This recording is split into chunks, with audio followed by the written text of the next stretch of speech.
Today on the Lowdown, a Down syndrome podcast, Andrea Lee and a panel of young adults gives us a lowdown on friendships amongst people with Down syndrome. Over to you, Hannah Mola. Thanks, Danielle. This episode is brought to you by our Season 10 sponsor, the Ames Family Foundation. Hello and welcome to the Lowdown. I'm Marla, a co-host on the podcast, and with me right here is Hina. Hello, Hina. Hi, Marla. How are you? Ooh, I am very well. Excited for today's episode because we have a panel of experts on a really important topic, which is friendships. At the DSRF, we're very privileged to witness long-lasting friendships among some of our students and adults that extend well beyond the walls of the clinic. Many of these friendships are at least a decade in the making, and on today's episode, we'll explore the importance of creating these friendships and these important bonds for people with Down syndrome. We're happy to welcome back our colleague and past Lowdown guest, that's Andrea, along with a panel of adults who have also been on before. We have Chris and Eric with us today.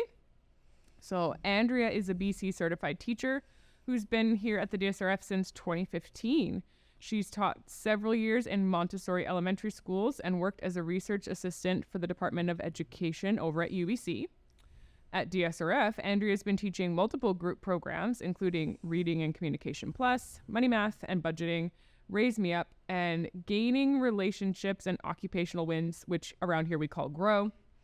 And she also completed the Options Sexual Health Educator certification and now offers comprehensive sexual health education to small groups, families, and one-on-one. And we have Chris over here. Chris was originally a student here at the DSRF. Now he works here at the DSRF. He's got side hustles aplenty over at John B. and at Special O, where he is a coach and very involved. We also have Eric, who was also a student here way back in the day, who also now works here and who works at Thrifty Foods and is very involved in Special Olympics as well as an athlete and coach for 2025. So hello, everybody. Welcome to the Lowdown. Hello. Today, we have some secret questions for you guys to get us all warmed up. So let's start with you, Eric. What's your favorite thing to do in the summer? In the summer, my favorite summer day is like golf, relax, sit out at time with my friend. Golf, chillaxing, and hanging with the friends. That sounds excellent. I will point out that yesterday we had a chance to go golfing, and Eric did golf me under the table, so there is that, as well as Chris. Oh my gosh, Chris was throwing down the trash talk as well. Expert level. They brought their own putters. Oh my gosh, it was serious times. Chris, what's your favorite thing to do in summer? My favorite thing to do in the summer is a lot of relaxing a lot. Having a cocktail from the pools and stuff like that, and going out on drives and out a few malls, and that's what I do for fun. Fabulous. Andrea? Ooh, I like Chris's answer of cocktails by the pool, but I'm going to say beers on the patio. And I like the long days and going on night walks and just hanging out by the water and spending lots of time with family and friends. Yeah. And we're recording this towards the end of August, so hence why we're still in summer mode in Vancouver. Okay, I'm going to take on the next question. Andrea, why don't we kind of go backwards and start with you first? What is your go-to karaoke song? Not very good, but I do love it. And I think the class really heavily influences this one, but it's probably I Want It That Way by the Backstreet Boys. It really gets a sing-along going. It is a very sing-along song, actually, yeah. Chris, what about you? What's your go-to karaoke song? My only favorite one I do like myself is Journey. I like Journey. Nice. Like any song by Journey? Any kind of different songs. Okay. And you sing through and sing, like Journey, Lionel Richie, and Katy Perry. Oh. Katy Perry, too. Like that. Okay, Eric Bruno, what do you think? Favorite karaoke song? My favorite karaoke well is John Mayer. John Mayer. Wow. I'm learning so much about both of you that I didn't even know. That's exciting. John Mayer and my first one and my other one are like DT440. Oh, 50. Oh. Yeah. Excellent. Okay, our last question. This is a really tough one. Are you ready? Eric, Bruno, what is your favorite superhero? Who is your favorite superhero, I should say? Superhero. I say maybe Superman. Superman, classic. Chris, what about you? Favorite superhero? Mine is Robert Downey Jr., Iron Man. Ah, very nice. Classic. And Andrea? Oh no. I know this is a hard question because Andrea's very well versed in the superhero universe. Oh, I love so many. In the Marvel Cinematic Universe, I have to say Black Panther. Okay. And if I'm talking about the comic books, maybe Squirrel Girl or Moon Girl. Whoa. Oh, that's fancy. Squirrel. It's very fancy. They're very funny, and they're smart women, or one's a girl. No, I can't get started because then I'll just turn this podcast into a comic book podcast, and no one tuned in. But you know what? I love that you introduced our listeners to 2 new female superheroes. Oh, that we they're so haven't good. heard about. So that's awesome. Great. You know some too. We'll okay. talk later. Yeah. All right, friends. So let's dive into our topic for today. Andrew, let's start with you. And let's start with the basics. What are the essentials of an authentic friendship? That's so funny. I'm like, this is such a complicated question. Yeah, but it can be really Yes, basic you're right. too.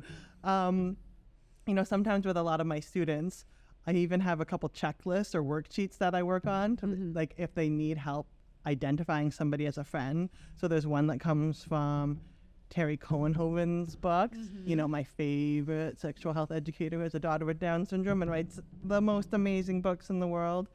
She has a friendship checklist, and a lot of the things included on it are things like similar interests, mutual enjoyment. You both like spending time with each other. It's someone who would stick up for you and mutually as well, respects you, is honest, keeps promises, will go places with you. Another one I really like using is from social thinking. It's called CHOICE, and so it's an acronym. So it's C is for comfortable, like you feel comfortable around them to be yourself. Hanging out, you have opportunities to spend time together in many, a very broad spectrum of what hanging out might entail, whether in person or online.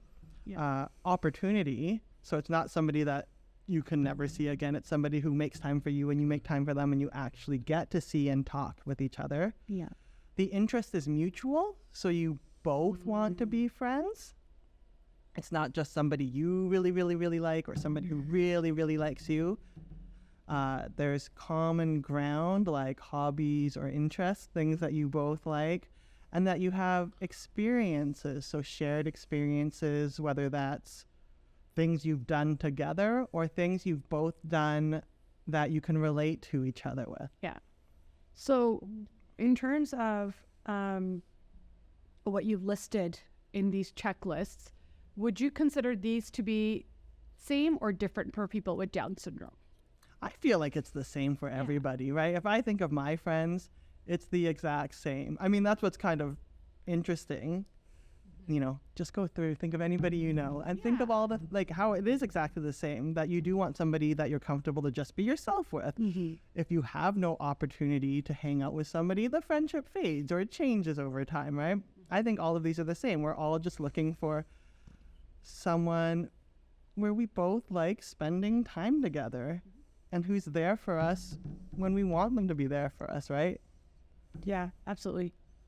All right, let's hear from the guys here who have been very patient with us so far. So you guys are a great example of long-time friends. We were trying to calculate earlier before the episode how long you've known each other. We're thinking it's more than 15 years, so it's a really long time. Can you guys tell us some of your favorite things to do together? When do you get to hang out? What do you like to do? Let's start with you, Chris. Can you give us a little explanation here? We do hang out a lot, Special Olympics, sports, and a lot of golf and baseball right now. Summer sports stuff. We were talking about the pub. And you guys hang out at the pub sometimes for events related to sports, I think? Yeah, that's an event for my side job, and that's what I do for my work. Yeah, totally. And then, Eric, if you guys think back a long time, you guys started as friends when you were students, I think, like in high school. Is that right? Yeah. Is that true? Okay. And have you guys always done the same stuff together, or are you doing new stuff now that you're mature adults? That good question too, because we ain't out early. We ain't out early in summer. We ain't out late in fall. All that. Yep. So you guys do some holiday stuff together. You hang out in summer, and you guys are only two of a bigger group, and some of the group has like traveled together. You guys do a lot of sports. I saw some pictures from a rave that you guys were at after some sporting events. There was a lot of glow sticks. So yeah, okay. So you guys have lots of opportunities to hang out. You have a good, solid group of friends that you like to hang out with, right? Right. And stuff to do, right? You're not just staring at each other the whole time. Business to do. Not really doing. Exactly. That'd be boring. We think the other way. You take time to not stare at each other and look the other way. There we go. There we go. Oh my goodness. Awkward eye contact, right, Eric? Right. Yeah, that totally makes sense. Andrea, let's talk a little bit about how, so we know that Eric and Chris have been friends for like more than 15 years. I think we kind of lost count at 15. Let's talk a little bit about how friendships change as people grow into adults. Have you noticed any trends in your time at DSRF as people kind of move through their teen years? When I started teaching. Eric and Chris were in my very first class here, and you guys were already adults by then. So I started seeing a lot of the adult friendships. But over my 9 years here, I've heard a lot more about the teen friendships. I don't teach a lot of teen class. I do teach a few, but a lot of it, from what I hear, is through the parents or through the teens themselves. And it's going to be a bit biased because it's going to be the ones who need my help for, you know, part of the comprehensive sexual health education program is people who need help with healthy relationships and things like that. So I'm going to admit that a lot of my observations might be from, you know, people who need that help, and it's not representative of all friendships that I see. Yeah. But I see a lot of, you know, people having, or I hear a lot about people in their elementary school years having like really awesome, wonderful friendships, learning how to play, you know, loving all the same music and games and trying out sports and doing all these things. And then when it gets to the teen years, a lot of the friendships really change, sometimes for the worse, sometimes for the better. Sometimes there's a lot more barriers put into place. You know, teenagers want more independence from their parents. That's like neurotypical and neurodivergent teens. But a lot of folks with Down syndrome, they might not have all the skills and the tools in place to have that independence quite yet. So their friends might be getting their cars and driving around, and they don't have the same opportunities to just show up at the same places, to join the same amount of clubs and things like that, to just go to the mall and hang out and see people there. You know, a lot of parts of making friendships is just coincidentally being in the same place where others are, and there's, you know, there becomes a lot of opportunities for being left behind. Same thing can happen with like access to technology and social media, if they're using the same as everybody else or if they're not. And then another thing I've seen, which I don't know how to describe it. I know we've talked about this before. I feel like a lot of the teens and the adults have like a real, like with their interests, like a real nostalgia where they find a lot of comfort in the things that they liked as children. So like, for example, somebody's favorite singer might be the Wiggles for their entire life, and their favorite movie might, you know, be The Revenant or something like that, or they're really into horror movies, but then they're bopping along to fruit salad or something like that, and that can make being relatable to your peers a little bit different.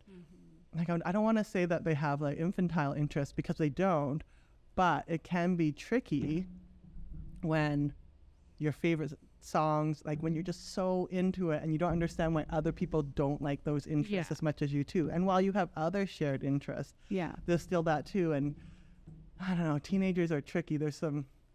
Yeah, and I think you bring up a good point. I think there is a certain level of comfort in those nostalgic experiences, and it's not that they're not open to looking at and exploring interests that are more quote-unquote age appropriate, but it's just there is a sense of comfort. Like we all have things from our childhood. We were just talking about this at our lunch today about a Throwback Thursday post, right? About all the things that we grew up. So it shouldn't still be sing any the Backstreet different. Boys. Oh, the Backstreet Boys. Exactly. Yeah. So I think that's a really good point that you bring up, that gap kind of starts to widen at certain points, and you're just trying to reconcile how we can do those things, but still kind of maintain that authentic friendship. Yeah, like it's just something that I see and that I hear about.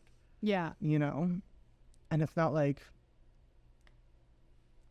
there's anything wrong with loving your favorite song for your whole life. Yeah. Chris and Eric, how do you feel when you are with your friends? Eric, can I start with you first? When you're hanging out with Chris, how does that make you feel? Happy. No. Happy, yeah. That's nice. Yeah. What about you, Chris? Same with you. I like being around them. Yeah. Yeah. Because you guys look forward to hanging out with each other, right? You were just chatting up downstairs while we were waiting to record this podcast. Yes. You're just catching up. Yeah. We do a lot of bonding each other. Like, oh yeah, I know them. Like movies, concerts, and football and hockey. So many shared interests. Yeah. Okay. Andrea, can you talk a little bit about why it's important for a person to have friendships with other people with intellectual disabilities? This is a really big topic, and we've had these conversations with families, amongst ourselves. What is your outlook on that? Oh, I'm so for it. There's so many things. I was reading this article that our resourceful colleague Liv Mariano, SLP, was sharing with me, and it was about autistic play. Oh no, I wrote it down. Diversity in autistic play. And it talks a lot with autistic adults and how they don't like when people focus on the deficits of their friendships, right? So it's like, well, you can't do this and you can't do this, so how are you going to be a good friend? And so sometimes a lot of people will be like, well, it must be easier for you to be friends with someone who doesn't have a disability, someone who's neurotypical, because they can fill in those gaps and things like that. And that's not at all looking at like the strengths of a friendship or what even makes a friendship, you know? You don't need to be the best at whatever it is to be a really awesome friends. I've heard some families or just other people talk about how it's hard to find somebody at the same level as their child, whoever that is, whether it's disability or not a disability. And it's an odd thing to try to choose who you think your child's going to enjoy spending time with, you know? Like, it can be ableist to assume that they wouldn't enjoy somebody else because they were disabled or anything like that.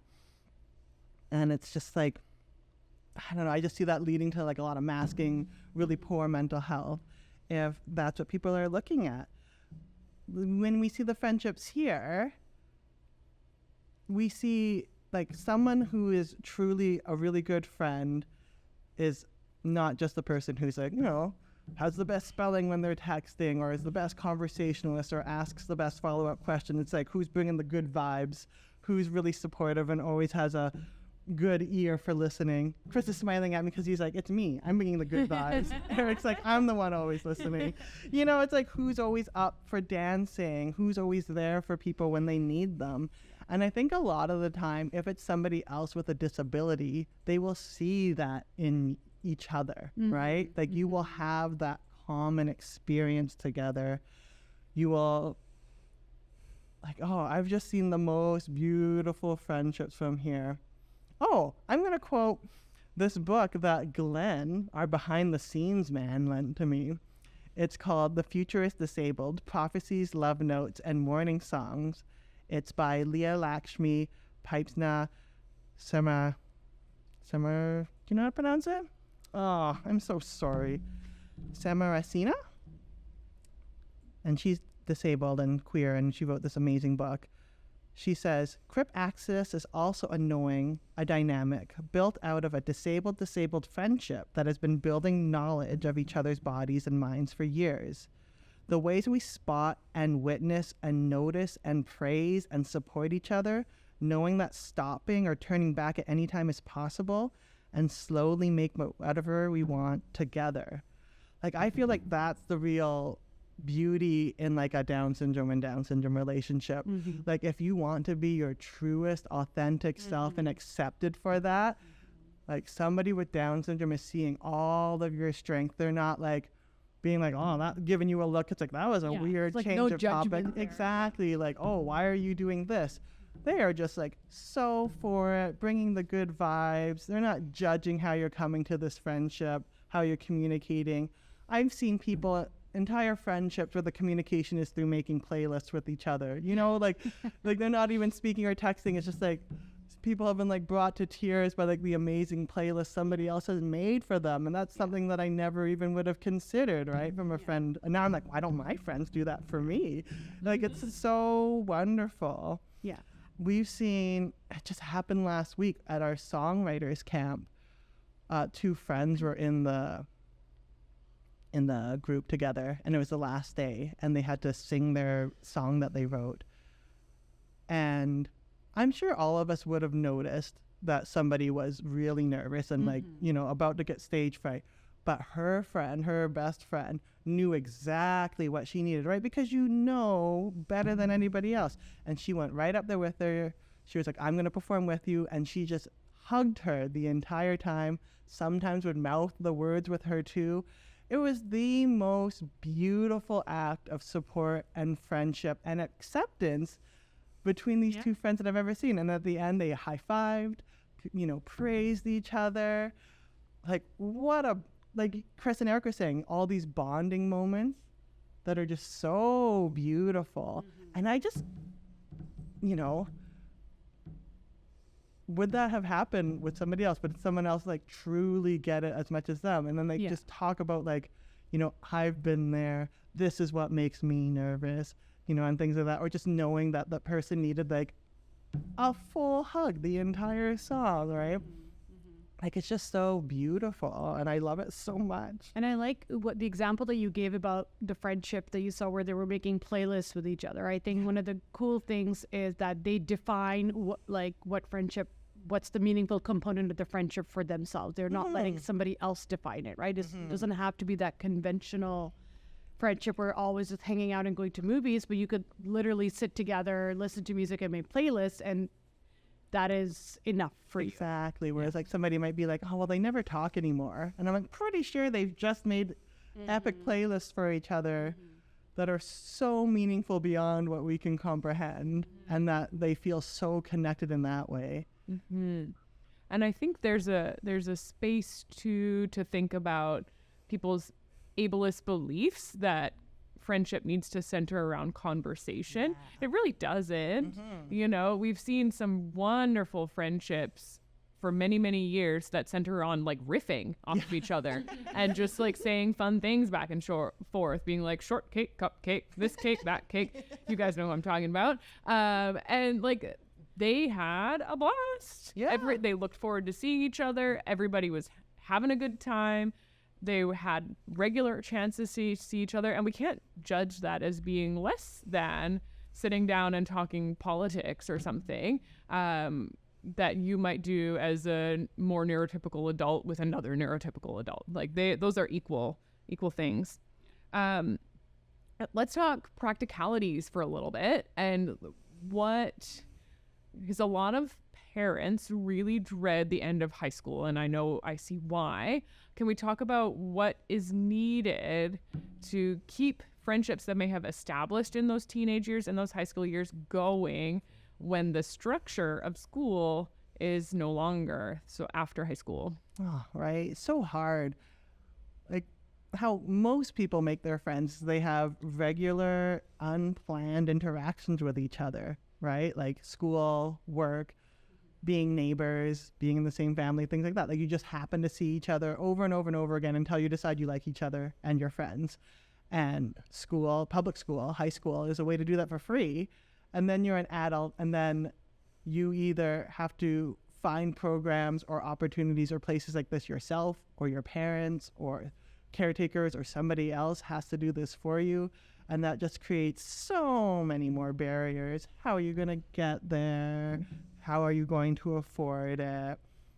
It's a lot harder. It is. Eric and Chris, how do you guys meet up? How do you guys see each other? We see each other like 15 year. This is your 15th year or 16th year? 16, yeah. And so You kept it does going. somebody, you guys don't live right next to each No, other, so you he, can't walk? He lives in Coquitlam. I'm in Port Moody. Okay, so you're one city away from each other. Yep. So how do you guys get together? Does somebody drive? How does it all Yeah, work? like driving, getting on rides, like the parents going back and forth, driving each other. There's some carpooling that goes on, I Yes, think, we right? do that too. Yeah, that's right. Domine we do Domine we do carpool. Domine we do bus or car. Bus or car. Okay, And combo thing. sometimes I do my own gathering with friends of me and Eric and my friend of mine. Like, may go out and have like out for coffees or out of lunch like that. Oh, I see. So sometimes, I'm reaching out to myself too. That's my other thing I'm doing. yeah, it's good to have alone time too. That's a really good point. We meet up like Starbucks or Tim Hortons and Subway like that for lunch and stuff and coffee and like that and meal. Right. Okay. So meeting places, like central meeting places, that kind of thing. Andrea, do Yeah. you want to add? Yeah, another thing that they've done, which I would encourage people to do, is, I mean, you'll have to pay, but maybe there's funding for, you've done a lot of the same programs together, right? Like you continue to do Special Olympics, signing up for Challenger Baseball. Right. You've done a lot of programs at the DSRF. Like you have to keep those kind of regular things going as long as you can. And then you got to the point where you can take Handy Dart and transit and things to hang out independently too. It might take more facilitation, more help from your parents.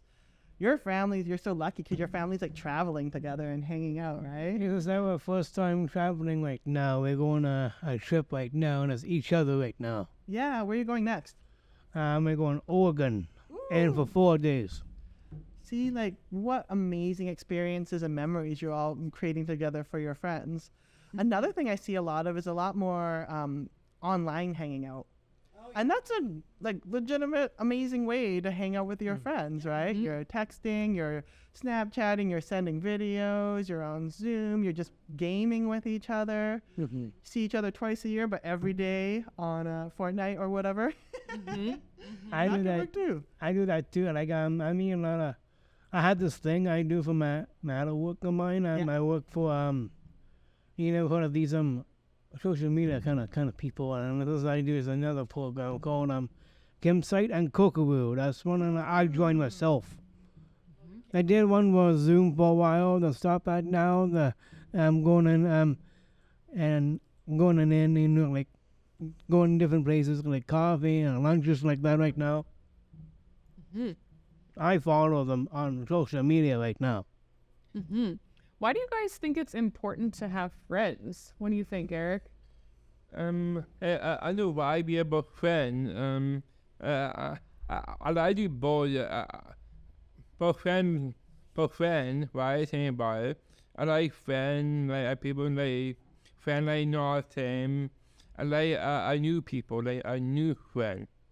So I think that's important too. Is you're never too old to make a new friend, right? Yeah. Like you guys are super amazing at socializing, and you chat up everybody that you come across. So there's always space for old friends and new friends.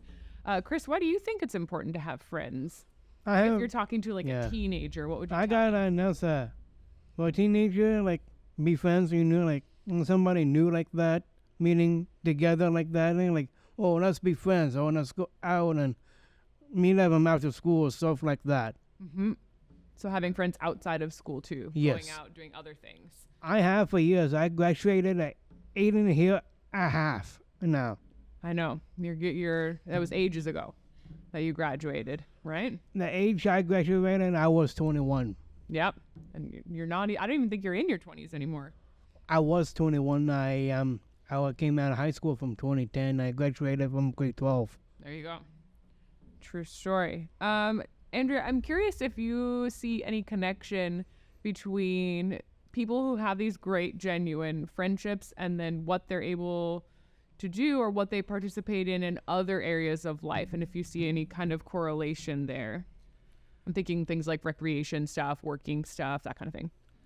One big thing with having lots of friends is that it really impacts your mental health. And if your mental health is, as good as you can get it, you're going to want to get a job. You're going to want to join even more clubs. You're going to want to do even more things. I know there's a big thing that I'll often talk about, very sexual health related thing. It's touch starvation. So like people have different needs of how much touch they want. And quite often you become a teenager and you don't get as much like lovey, huggy, kissy stuff from your families like you might have. And the typical population might start dating instead to get their touch needs met. And if you have a lot of barriers towards dating, like if you have Down syndrome or other disabilities, you might not have your touch needs met by a romantic partner. So you might look to a friend. We have seen here at DSRF like a lot of like super touchy, like huggy, wrestly, like really affectionate friendships as well. And if you are touch starved, one of the impacts it has is depression and anxiety on you. And then, you'll see people being like, oh, there they go again. But it's really, really healthy for them to be like that with other people who, I kind of like it because I don't see many like typically like cisgender like men, straight men who will give their friends like a kiss on the cheek and like a pat on the head and like a hug and a cuddle and a thing like that. But I've seen a lot of the people here doing things like that, and it's so nice. And if you're like feeling connected, you're working on so many other skills too. You have better conversational skills, you have problem solving skills. Not going to spill the tea, but I've heard you two guys have had problems that you've worked through throughout your friendship, as all friends do, right? You have conflicts, you learn how to problem solve, you're learning how to time manage and make time for each other and prioritize, greeting everybody. Like if you're having friends, you're working on skills constantly and you're making yourself happier and healthier to do things. Chris is giving me a lot of nods. And you're smiling. I love that. Thanks, Chris. Like it can just help in all aspects of life. And I think that relates to what Hannah and I have seen too, that people who we work with who have friends generally have more fun and a better time working through years that can be challenging for any person anywhere, those teenage and early adult life years. But having someone to relate to is really essential during those times to kind of make that a bit easier. People might be feeling now that, oh my gosh, what do I do? I think maybe we do need to think more about friendships. So what do we recommend? What do you recommend, Andrea, to families who are thinking that more friendships might be a healthy thing for their person with Down syndrome? I think it can be pretty hard to prioritize if you have a lot of other stuff going on, but it's really, really worth it. And you also don't need a ton of friends. No. You need like one good one or one pretty good one, like you can get a lot of these benefits from somebody, any one person that your child or whoever can really, really relate to. It will probably take a lot more facilitation than you would like over a longer period of time. But we know that Chris and Eric are a really good example that in the beginning it was a lot of like, oh, we'll sign you up for programs and you'll attend, and we'll sign you up for another program and we'll keep you in touch. But now you guys are texting each other all the time, making plans for other people, sorting things out because you learned those skills over the years. It didn't take weeks or months like it might take other people. But now, look at your social life. You guys are doing the thing all the time. Yeah. So it takes a big investment from everybody. You might need more people involved, right? Like I know all three of us, teacher, OT, and SLP, we've all helped people in the realm of friendship and skills related to play and social communication and things like that. And shared enjoyment. And we do a lot of work on like, how do you know if somebody likes the same things as you? And, you know, you like these things and the other person likes some of the same things. Does that mean you can be friends or not? Or like, what's a deal breaker? What isn't, right? Because it doesn't have to be identical interests. I'd love to, I think Hannah wanted to add, but I'd also love to ask Eric and Chris themselves, like, where do you guys think is a good place to meet new friends? What do you think? Where do you meet people? Well, new friend, what you saying? Well, new friend, maybe I say in like lunch or coffee. So going out for lunch or for coffee? Yeah. And would this be people that you've met already? So like people from Special O or people from work? Like where do you meet somebody? With that, I meet them for people in Paralympic, like all that. That is for dinner. Okay. No. And then, so through Special Olympics seems to be a good way. Chris, do you have more you want to add to that? What else, how do you think is a good way to meet people? Well, meeting people is like like going on like malls and meeting up each other. Oh, okay. So hanging out in the public somewhere, meeting like, up. Yeah, like meeting there, taking a handy-dot by yourself, independent. That's great. Yep. Okay. I was also gonna just say that we at DSRF have heard countless stories from families, especially when they have kids with Down syndrome that are younger, how tricky it is to kind of get the friendship thing going with other parents, right? In schools, we get that a lot. Like, you know, I want to have a birthday party for my child with Down syndrome. How do I, you know, get other family members to come in? And it's always one of those things that's heartbreaking to hear when it doesn't work the way we want it to. So I think it's just important to also, for those of you that are listening out there that do not have somebody in your life with Down syndrome, to be open to the idea of making friends as well, because I think the onus can't always be on the families of people with Down syndrome, but also on everybody else that you would consider yourself lucky to be surrounded by people with Down syndrome. So I think it is something that we hear about all the time, that, you know, we want to have a friend group with this group of people, but how do we approach it? And it's sad that families feel anxious about that process as well. So Yeah, it's definitely like a worldwide thing that people with disabilities, people with Down syndrome are chronically lonely. And a lot of different agencies and organizations are making more opportunities for people to make friends, which is really cool. You know, we've been, in the last few years, we've even been making more social programs at DSRF, online and in person, just focusing on the friendship. There's other organizations. I mean, we just know all the Lower Mainland one, right, Chris? You were talking about Kindred, and what was the other one? Kogaroo. Yeah, I don't even know that one. They have best buddies. one like that with my other friends from my Special Olympics and my baseball also. Oh, amazing. There is connecting queer communities through Real Talk, which is helping queer folks with cognitive disabilities meet each other and form friendships. DSRF also has Gender and Sexuality for Everyone that's trying to connect 2S LGBTQIA plus teens and adults with Down syndrome.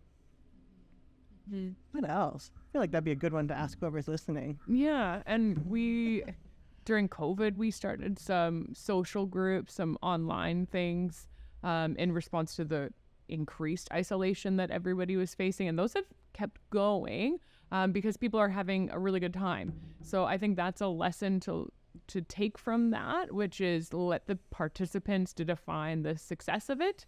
because we could have easily said, well, you know, we can all leave our houses now, so we don't really need this. But that's not what the teenagers were saying. They were saying, we still want to be doing this. We still want to hang out. We want to have, you know, our time together that's predictable. So we've kept them going, you know, which is it's a good way to go about it, probably. Well, guys, thanks so much for coming in and joining us. Did you have any resources or any other things you wanted to share, Andrea, or things we should add to the show notes? I got one myself. Yes, please. You know, like meeting friends. You know, I got one friend and a couple of best friends out Yeah. there right now. Yeah. I'm listening right now. Yeah. Yeah. When you have a lot of friends, you can have some best friends and some friends you don't know as well. For sure. Totally. You can definitely have different kinds of friends, right? Some friends you hang out with once a month, some that you see every day. I hang out middle of every day. I got a friend who likes to do stuff like that, like my baseball. She's a girl like that, you know, like very sweet friend. You know, like couple of matter ones too. They're great too also. It's important to have friends like that, hey? Yes. Yeah, that's right too. Be in my baseball, all of them are better than me. All of them. Yeah, exactly. Yeah, we have a mix of people from my baseball to my other work. We have like different people from the down center here, Yeah. and some without with Special Olympics with different ones out there right now. Totally. And that's great too. To have a mix of people all just wanting to hang out. Yeah, we have like different. We have like disability ones and autism one too as well. Like and disability of everything. Yeah. How do you feel about that? I feel great. Awesome. I think that says it all. Did you want to add any more resources? Andrea? I think all the things that I've mentioned, I'll just make sure that they're in the show notes. Scanning. I do know, I think I'm allowed to announce this, that me and Chris and Eric and some other people from DSRF are going to be featured in a short film on friendship. We're going to be featuring a few different groups of friends that some have formed at DSRF, but all of them have really flourished at DSRF. I mean, you guys might be like the oldest friendships, and then we have people. Oh no, we do have a group where they met as toddlers at a baby program, where their parents all met at a baby program, and they've kept in touch until they're in their mid-20s, late 20s now. And then we have another group of friends who met at DSRF within the last 2 years. So that's forthcoming, and that's exciting. Something It's called, to should I consider. reveal the name?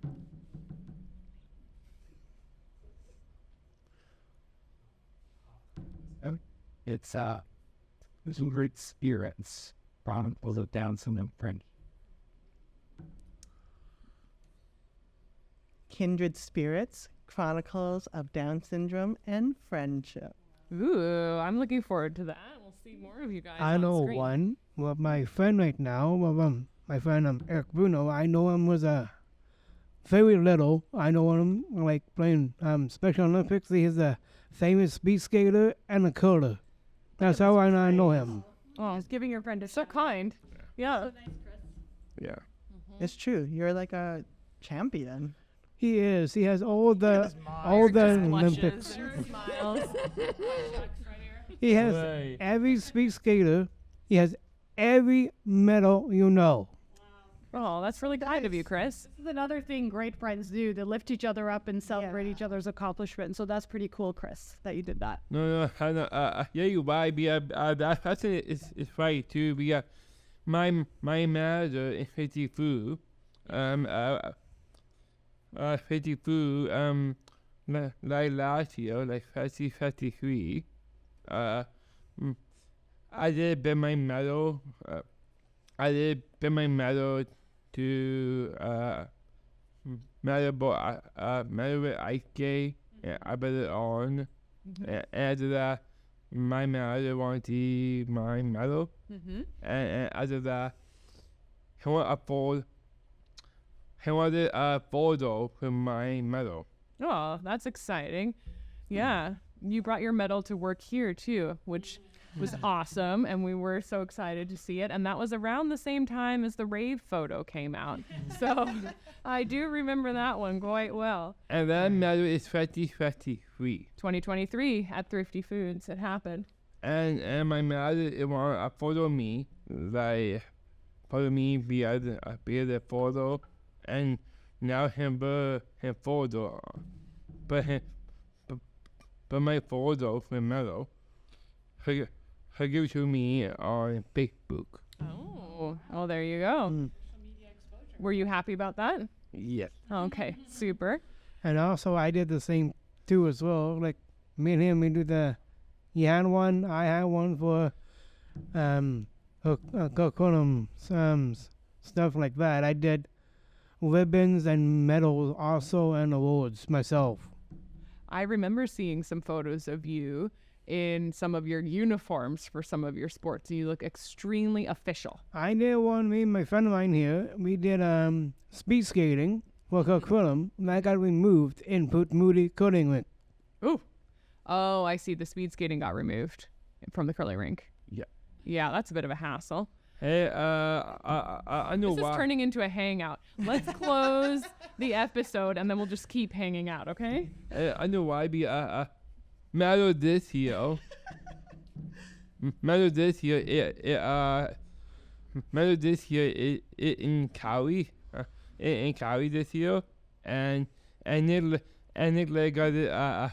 They got a 5 medal in Cali. Nicholas got 5 medals in Calgary. Yeah, for these family with coaches with parents like that right now on listening. They have great parents of coaches. Mm-hmm. It's true. It's important for parents to be involved and coaches in Special O. Let's close the episode, guys, and we'll continue our hangout and medal comparison. I love it. You guys are truly the experts on friendship. I'm Exactly. just a happy observer of this. Totally. Thanks for joining us today. I think lots of people will be inspired by your very kind and generous friendship that you guys have shared. Mm-hmm. And thank you, Andrea, for coming in and kind of giving us some food for thought in a lot of different areas. And I think for people that are listening out there, hopefully they do start to kind of go outside the box in terms of how they define friendships and how they view their kids and their loved ones' friendships. So thank you for joining us as well. Thank you.